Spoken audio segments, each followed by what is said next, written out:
So what we have here, we have our bungee hooked up to our travel limit chain.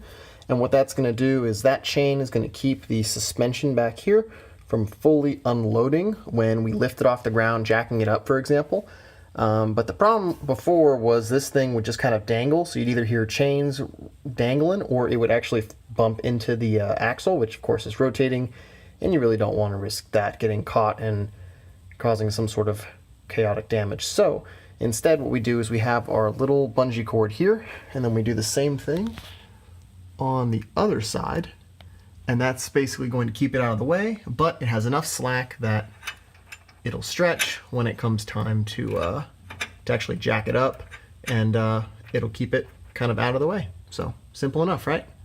Our cam angle sensor is, of course, from an older car, so it's not the most high resolution. So this long dash here notates where the cam position is, and then there's these four smaller on the outside dashes, and those basically note where the crank rotation is.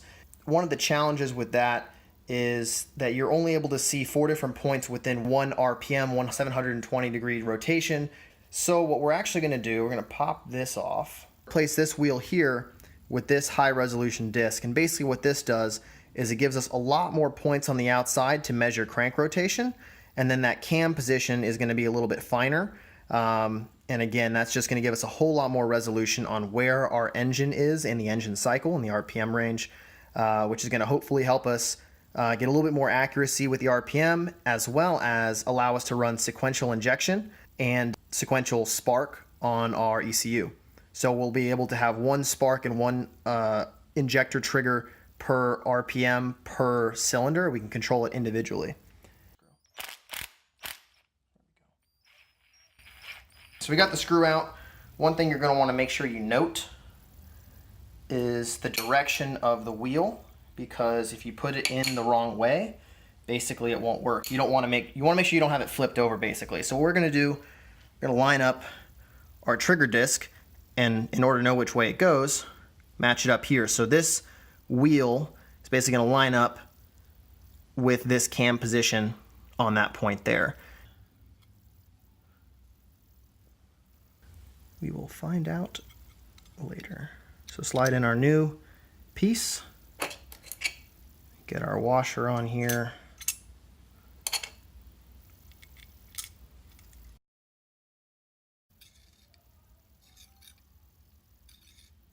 So I did a little bit of work last night and we got it to run with the new trigger wheel. Obviously still a rat's nest, but we don't have our laptop hooked up. I'm just testing to see if I can get it to start just on its own, no throttle input, and see what happens just pushing the button.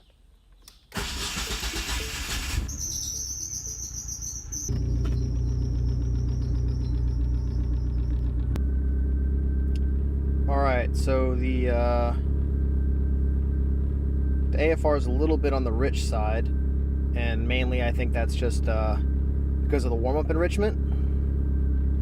We have sequential injection going on, and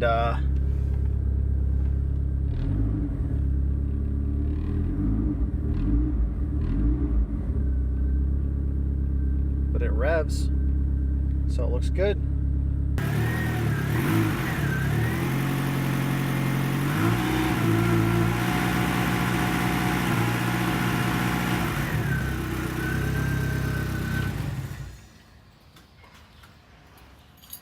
It works. All right, we are back in the car this evening. We've got our tuner studio set up. Shut up updates. And we're gonna try and start this thing again. So we're gonna clutch in.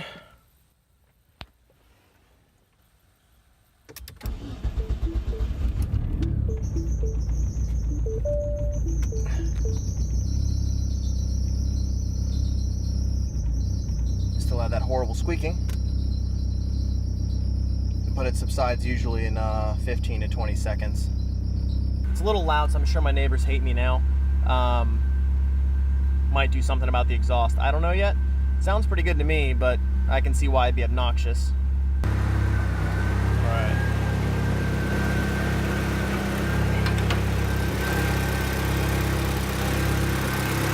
Definitely getting very hot. Let's see. But it's running really well, which is great.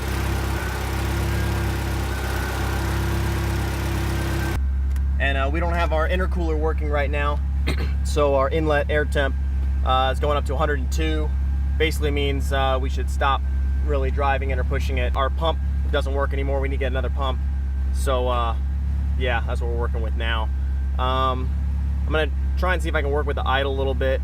Seems like it's idling a little high, but I noticed this engine likes to stall out as soon as it drops down. Probably because I need to tune it better, but it's awesome. And yeah, coolant temp 183, 190. The fans really help bring it down, so it really never gets above 190 at idle.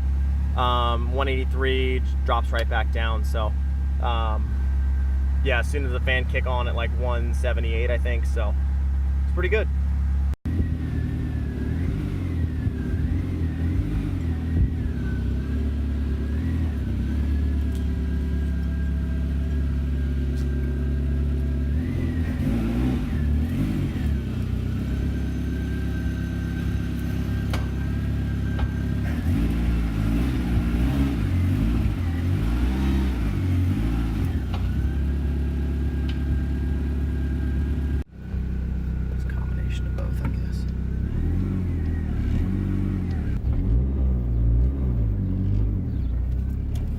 Not having power steering sucks.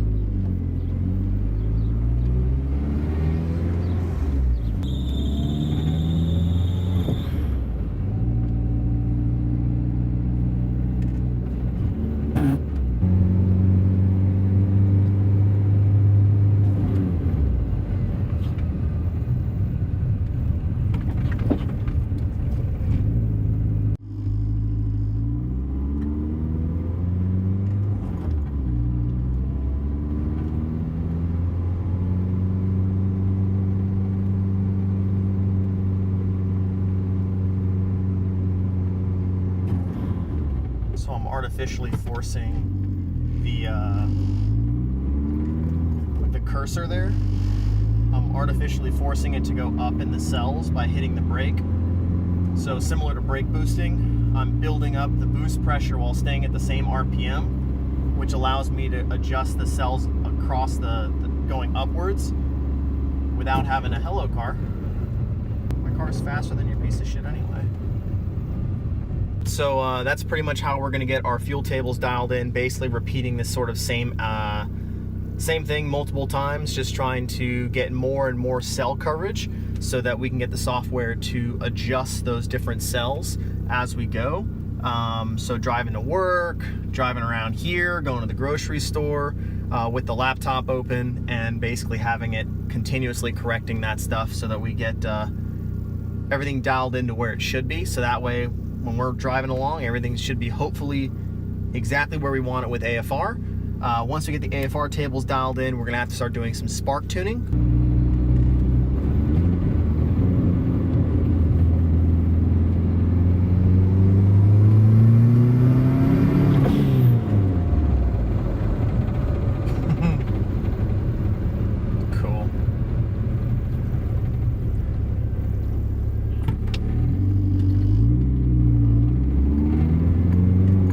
Up to close to 10 psi boost though.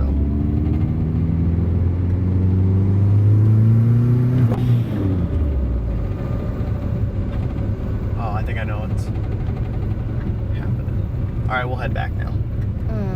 Because my inlet air temps. Alright, so in an attempt to raise our Mini Cooper, we bought lowering springs for the Mini Cooper, or sorry, the Mini Countryman, which is the SUV version of this, which weighs about 400 or 500 pounds more.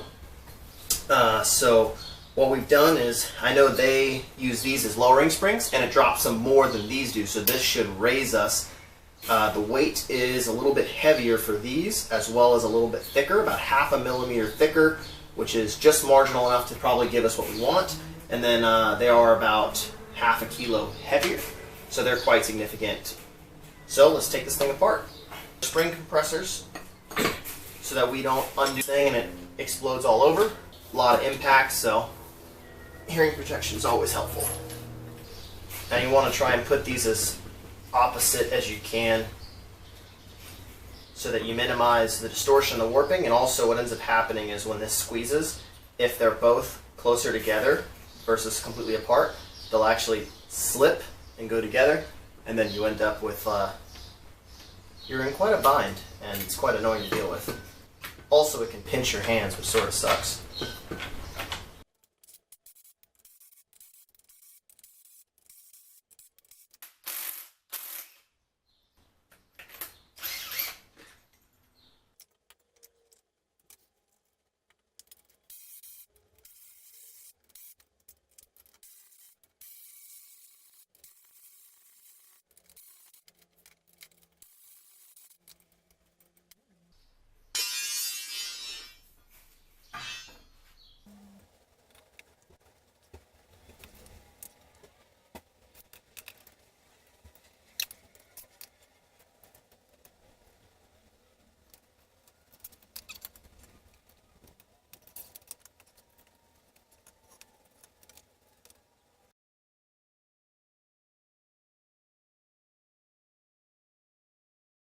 Make sure the spring perch lines up so that it all fits together properly.